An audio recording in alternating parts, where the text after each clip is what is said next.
Bom, eu vou começar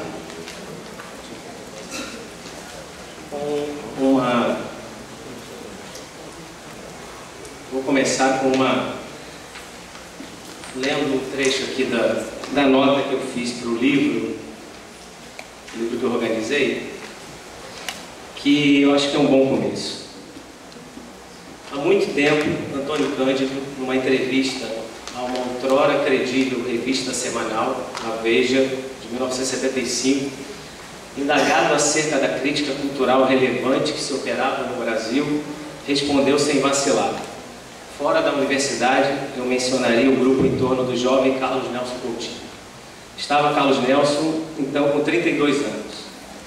Não foi Cândido o único grande intelectual brasileiro a reconhecer seus méritos. Fizeram igualmente, entre outros, Nelson Werneck Sodré, Alfredo Bose, Raimundo Faol. Corridas quase 4 décadas desde o juízo enunciado por Cândido, a respeitabilidade e o prestígio de Carlos Nelson, mercê da sua atividade intelectual em todos esses anos, tornaram-se ainda mais reconhecidos. É consensual na intelectualidade brasileira que ele, pioneiro na introdução, entre outros, em nosso país, da obra de pensadores do peso de Lukács e de Gramsci, contribuiu decisivamente para a renovação do marxismo no Brasil, quer pela sua difusão teórica, quer pela sua criativa utilização na análise da nossa cultura e da nossa história. E mais, mesmo aqueles que discordam de suas ideias concedem na admissão da sua relevância e na admiração por sua coerência, uma vez que Carlos Nelson não é um simples teórico, é um intelectual que sempre soube articular o seu pensamento com a sua intervenção política. Sua extensa e diversa produção intelectual se inicia no final dos anos 60 e cobre quase meio século de trabalho ininterrupto. Alguns dos seus textos e livros consagraram-se como verdadeiros clássicos da ensaística brasileira. Graciliano Ramos, de 66, O Estruturalismo, a Miséria da Razão, de 72, O Significado de Lima Barreto na Literatura Brasileira, de 74, A Democracia como Valor Universal, de 79. Bom, o evento tem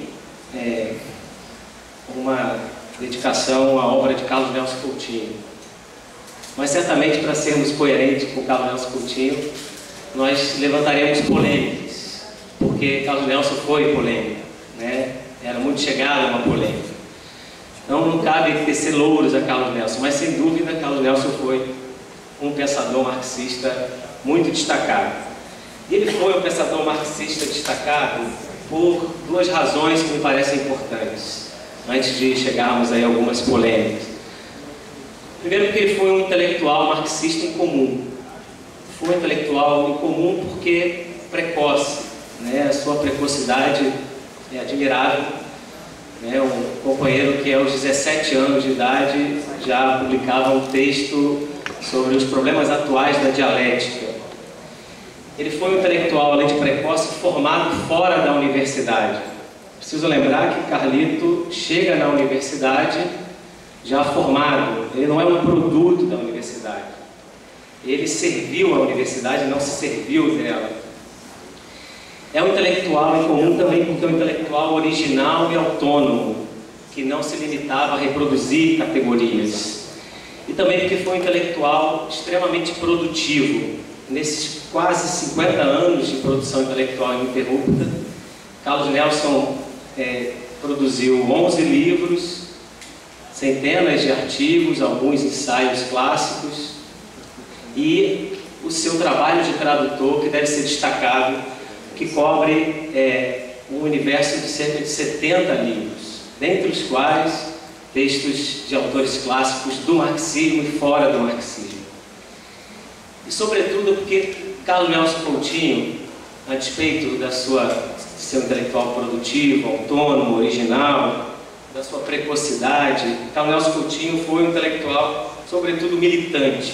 A vida toda, Carlos Nelson tornou a sua produção teórica uma parceira da luta política, né? Basta lembrar a sua inserção no PCB, ainda nos anos 60, no início dos anos 60, e que dura 2 décadas até a ruptura em 1982, depois de um intervalo de 82 até 89, ele ingressa no Partido dos Trabalhadores, no qual fica até 2004, quando, junto com outros companheiros, funda o Partido Socialismo e Liberdade, o PSOL. Mas, para além de destacar o traço em comum desse intelectual, né, é importante destacar também que Carlos Nelson era um marxista em comum. Era um marxista em comum porque produto de uma época rica e conturbada do movimento comunista. Para ser mais preciso, produto de uma época da crise do movimento comunista. Movimento comunista brasileiro e internacional. Ele é produto daquilo que ele mesmo gostava de destacar, o produto para o qual ele vestia a camisa, do renascimento do marxismo, a propósito da expressão de Lukács. Ele é produto do que Celso Frederico chama de geração de ouro da esquerda no Brasil. Tem um texto do Celso Frederico, que eu acho que todo mundo conhece, A Política Cultural dos Comunistas, que destaca o papel de Carlos Nelson e outros intelectuais. Carlos Nelson é o único produto dessa época, como uma geração que se destacou por uma tentativa, num período de crise do movimento comunista, de renovação, de refundação do marxismo. Ele é um produto daquilo que ele tomava emprestado de Hobsbawm, produto da década longa, ou dos longos anos 60, que cobre o período que vai de 56, né, com a divulgação daquele relatório que caiu como uma bomba na cabeça dos comunistas, o relatório Khrushchev, produto da leitura e do enfrentamento que os comunistas brasileiros fizeram dessa crise do movimento comunista, que tem o seu momento seminal na Declaração de Março de 1958, do PCB, é produto também das movimentações políticas, sociopolíticas, com afluxos teóricos do Maio de 68, do movimento terceiro-mundista, das vias heterodoxas, das vias nacionais, das lutas nacionais, produto, para usar uma expressão do Claudin, nesse livro que, felizmente, a Expressão Popular acabou de editar, A Crise do Movimento Comunista, produto do policentrismo, produto do processo que o Claudin chama de desestalinização, com tudo que isso tem de positivo e de negativo. Ele é produto também, por que não dizer, das agitações políticas do período daquilo que Jacob Goreng chamava do período de maior movimento de massas na história do Brasil, o período de 62 a 64, que é um período que expressa o auge e a crise da estratégia do PCB. Então é impensável, é impossível compreender Carlos Nelson Coutinho sem essa quadra histórica, sem esse contexto dos longos anos 60, que ele mesmo enaltecia por diversas vezes. Mas Carlos Nelson foi um marxista em comum também, é importante destacar, porque isso pode parecer consensual aos bons marxistas, mas era um marxista marxiano, era um marxista que voltava a Marx por diversas vezes, era um marxista que articulava o tempo todo os três pilares da teoria social de Marx: a crítica da economia política, o valor-trabalho, a razão dialética e a perspectiva da revolução. Seu pensamento é a expressão daquilo que ele, numa entrevista publicada no nosso livro, era a expressão de uma unidade que ele chamava unidade de método e de conteúdo. Mesmo que não concordemos com as suas conclusões, e certamente são muitas as conclusões polêmicas, essa unidade de método e de conteúdo aparece da seguinte maneira: como unidade de método, Carlos Nelson articulava política, cultura e ideologia como expressões e, ao mesmo tempo, momentos constitutivos da totalidade social, ou como expressões e momentos constitutivos de totalidades interatuantes, e como unidade de conteúdo no sentido de utilização do método para promover análises concretas de situações concretas. É muito presente na obra de Carlos Nelson, desde a sua crítica literária até os últimos textos de combate ao neoliberalismo e de crítica ao governo Lula. É muito presente na obra de Carlos Nelson uma análise dos problemas centrais da formação social brasileira, a remissão permanente aos problemas conjunturais imediatos, aos aspectos estruturais da formação social brasileira. Isso desponta, por exemplo, dentre os aspectos centrais da formação social brasileira que Carlito trazia à tona, para analisar cada evento conjuntural. Dentre esses aspectos centrais, destaque-se, por exemplo, a problemática da cultura brasileira, a problemática do poder político no Brasil, da política no Brasil, e sempre o pensamento voltado para redefinir a estratégia da Revolução Brasileira. Como é que isso aparece ou transparece em algumas das análises de Carlito? Por exemplo, na análise que ele faz da questão democrática, para citar os textos mais conhecidos, a análise que ele faz da questão democrática e da dualidade de poderes, dois dos textos mais polêmicos, Carlos Nelson volta ao jovem Marx, remete ao último Engels, polemiza de modo aceso e às vezes injusto com Lenin, chega a Gramsci para entender Togliatti e os eurocomunistas.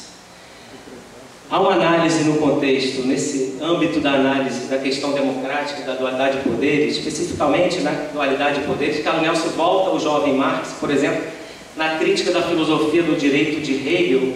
Carlos Nelson aponta e aprofunda, eu acho que é um campo interessante para a gente explorar, o debate implícito de Marx com Rousseau, com Hegel e com os jacobinistas, ou os neo-jacobinistas, os neo-babovistas, com o blanquismo, com todo tipo de movimento que vinha do período das primeiras décadas do século XIX. Essa análise que Carlos Nelson faz já aponta a centralidade da questão democrática. E aqui, a seu modo, já aparecia na tradição marxista desde os primeiros textos de Marx, do jovem Marx. Por exemplo, quando ele volta à mensagem do Comitê Central, a Liga de 1850.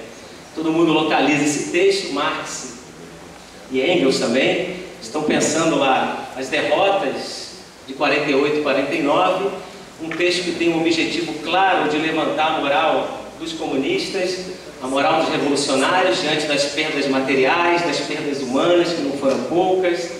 Um texto que não vacila em apontar o caráter duplo do poder e afirmar a autonomia do movimento proletário. Carlos Nelson, pouco explorada essa dimensão que Carlos Nelson explora, trabalha. Carlos Nelson aponta a necessidade de recuperar o duplo poder como pressuposto da autonomia proletária. E aponta, inclusive, que o caráter da revolução é um caráter de revolução permanente, que articule o socialismo desde as lutas pela democracia no âmbito burguês, no âmbito da ordem burguesa. Um outro exemplo para pensar as ideias em movimento de Carlos Nelson, que voltam a Marx, que remetem ao século XX, aos pensadores contemporâneos, é a sua análise da questão cultural no Brasil.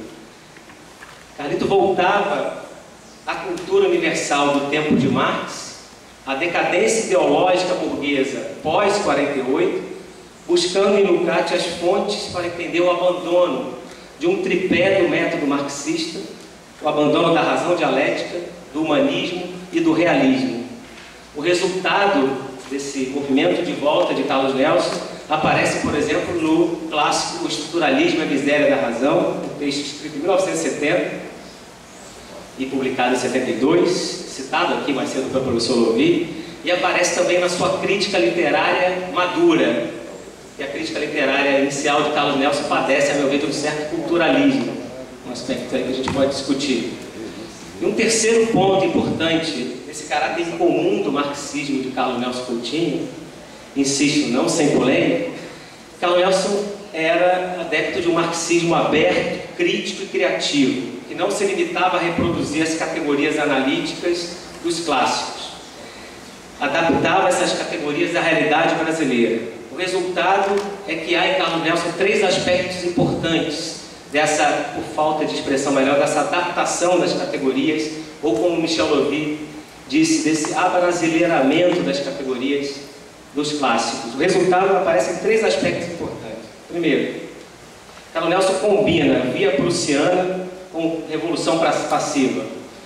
Combina um aspecto mais econômico com um aspecto mais político. Segundo, foi seguramente um dos primeiros marxistas no Brasil a refletir de modo sistemático o processo combinado da via prussiana com a revolução passiva como um determinante da formação social brasileira. E Carlos Nelson foi talvez o primeiro a analisar sistematicamente as repercussões desse processo combinado da via prussiana com a revolução passiva para a cultura brasileira.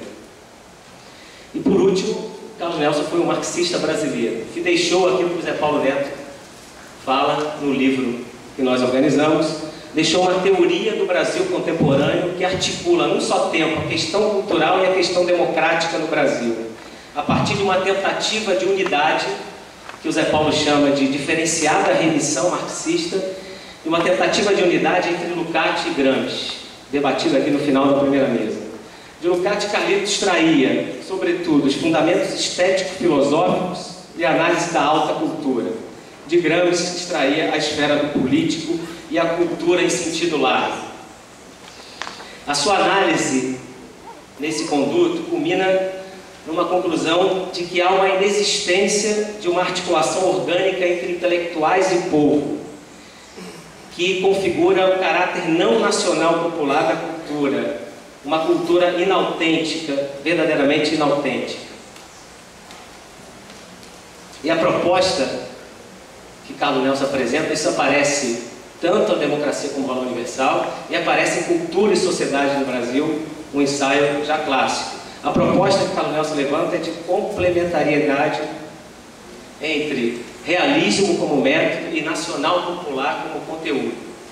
O nacional popular como vontade coletiva que cria uma estratégia cultural contra-hegemônica como parte importante da estratégia da Revolução Brasileira e como modo de articulação entre intelectuais e massas. Para Carlos Nelson Coutinho, a transformação social no Brasil supõe a luta por uma cultura progressista. Essa luta por uma cultura progressista é parte da estratégia da Revolução Brasileira, porque ela supõe uma batalha entre o humanismo e o irracionalismo anti-humanista, ambos como condição para a construção de uma nova hegemonia. Certamente, a democracia como valor universal não contém todos esses elementos condensados da trajetória de Carlos Nelson Coutinho, mas ela já traz em embrião alguns desses pontos. É importante lembrar que a democracia como valor universal sai de um contexto histórico muito determinado, um contexto já de agonia da ditadura civil-militar, num contexto de luta interna do PCB, que, portanto, esses elementos são fundamentais para entender o ensaio. Ele deixa claro na Democracia como Valor Universal os objetivos do texto. De modo didático, ele diz, são dois os objetivos principais desse texto. Primeiro, explorar a relação indissociável entre socialismo e democracia. Segundo, uma tentativa de redefinir a estratégia da Revolução Brasileira. E ele parte de três pressupostos históricos. Primeiro deles, uma complexificação das lutas de classes nas sociedades capitalistas, monopolistas maduras. Segundo, a falência do chamado socialismo real como modelo. E terceiro, o esgotamento da estratégia de libertação nacional, democrático nacional do PCB. Ele articula esses três pressupostos teóricos com três pressupostos históricos, com três pressupostos teóricos. Primeiro, que eu já disse aqui na abertura da minha fala, a relação socialismo e democracia não é nova na tradição marxista. Segundo, a democracia tem um valor estratégico. Está claro no texto de Carlos Nelson Coutinho a afirmação de que a democracia tem um valor estratégico e que o valor universal da democracia se afirma como meio e fim. A democracia como condição para a conquista para a consolidação e para o aprofundamento do socialismo. Nas suas palavras, já tornadas bastante conhecidas, não há socialismo sem democracia, não há democracia plena sem socialismo. A centralidade da questão democrática, em Carlos Nelson Coutinho, depende do avanço dos processos democráticos na direção da democracia progressiva, no sentido de Togliatti, e no horizonte da democracia de massas, no sentido de socialização, não apenas da política, mas de socialização do poder político. Na democracia com valor universal, a socialização do poder político passa necessariamente pela socialização dos meios de produção fundamentais.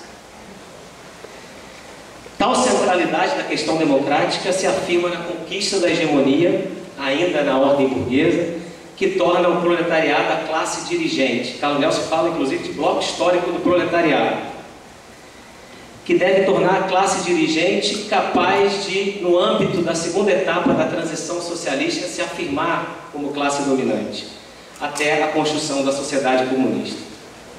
E o terceiro elemento, o terceiro pressuposto teórico, certamente o mais problemático, Carlos Nelson levanta a questão do valor ontológico social da democracia. Eu voltaria a isso aqui na parte final da minha fala. Eu queria deixar aqui 4 pontos para o debate, 4 pontos que articulam, a meu ver, todo o pensamento de Carlos Nelson. Eu estou convencido que essa ideia do último Carlos Nelson Coutinho, que foi explorada aqui no debate pelo Lovi, pelo Ligori e pelo público, essa ideia de uma unidade ou de uma articulação entre Lukács e Gramsci, que Carlos Nelson dizia, não é Lukács ou Gramsci, é Lukács e Gramsci, essa ideia já aparece em Carlos Nelson desde os seus textos mais jovens, dos textos de juventude de Carlos Nelson Coutinho. Carlos Nelson começa Lukácsiano, avança para as ideias gramscianas, não abandona as ideias lukácsianas. Os 4 problemas polêmicas que eu queria levantar aqui do texto de Carlos Nelson Coutinho, da democracia com valor universal. Primeiro deles, que o professor Lovi já... Dá o ventilador aqui que está... Exato. Os 4 pontos problemáticos que eu queria deixar aqui para a gente debater. Primeiro, já levantado pelo professor Michel Lovi, Carlos Nelson, no interior da luta interna do PCB, sai no debate, sai para o confronto contra o etapismo predominante, o assim chamado etapismo predominante do PCB. Mas a solução que Carlos Nelson apresenta é de um outro etapismo. Carlos Nelson, da democracia com valor universal, ele troca a expressão etapa por momento. E ele diz claramente, são 3 os momentos da Revolução Brasileira, ou da redefinição da estratégia da Revolução Brasileira. O primeiro momento é o da reconquista das liberdades democráticas. Estamos falando de um período de ditadura. O primeiro momento é de reconquista das liberdades democráticas, das liberdades políticas. O segundo momento é de consolidação da democracia, no sentido da democracia progressiva. E o terceiro momento é o momento do aprofundamento da democracia, no sentido que culmina na democracia de massas, já no período em que o proletariado se afirma como classe dirigente e cria as condições para a transição socialista. Então, Carlos Nelson troca etapa por momento, e a solução é apresentar 3 etapas para a Revolução Brasileira. Mais uma coisa importante, 3 etapas que se apresentam simultaneamente. 3 etapas condensadas numa mesma estratégia. É textual no texto, no ensaio de Carlos Nelson Coutinho, é textual a afirmação de que o caráter da Revolução é o caráter socialista. Segundo ponto aí de polêmica é a associação ou a quase identidade que Carlos Nelson faz entre praxis política e praxis artística. explorando lá a desidentidade entre gênese e validade, ele vai afirmar que as conquistas do gênero humano, as conquistas da humanidade no âmbito da política têm uma validade histórica que pode transcender o seu momento germinal, assim como acontece na arte. Estou convencido que essa é um ponto de aceso debate e é um ponto bastante problemático, porque afirma o caráter ontológico social da política como um momento que tem a mesma equiparação com o momento da construção da arte ou da grande arte. O terceiro ponto problemático, que nós podemos também discutir, é que na democracia com valor universal há uma ausência do momento do desenlace, do momento da ruptura. Evidentemente que isso se deve ao que o Louvis chamaria aqui mais cedo chamou de gradualismo, que ele vai beber na fonte eurocomunista, mas que certamente, como ele próprio dizia, a revolução processual, a concepção de uma revolução processual que se acumula, que a partir de conquistas cada vez mais avançadas, que a partir de um salto, de uma quantidade de conquistas, promove um salto de qualidade. Há uma ausência desse momento do desenlace, do momento da ruptura na democracia com valor universal. E o quarto ponto, também problemático, já caminhando para o fim, meu tempo já está se esgotando, o quarto ponto também problemático é que Carlos Nelson fala que o proletariado, ele fala do proletariado como a parte mais consciente e avançada da classe trabalhadora. O proletariado deve construir um bloco histórico que tem um sentido claro, um bloco histórico democrático e nacional popular. Certamente a história derrotou essa estratégia e certamente hoje a nossa tarefa é ver qual a validade dessa estratégia para pensar a Revolução Brasileira. Sobretudo se nós pensarmos a cruzada antidemocrática do capitalismo contemporâneo, o capitalismo neoliberal, que coloca as possibilidades democráticas muito estreitas, para usar um termo de Carlos Nelson Coutinho. Vivemos no estreito fio da navalha, onde as possibilidades do fazer político pelos institutos democráticos formais burgueses, que são parte constitutiva da luta dos trabalhadores, se fecharam, ou pelo menos se limitaram bastante.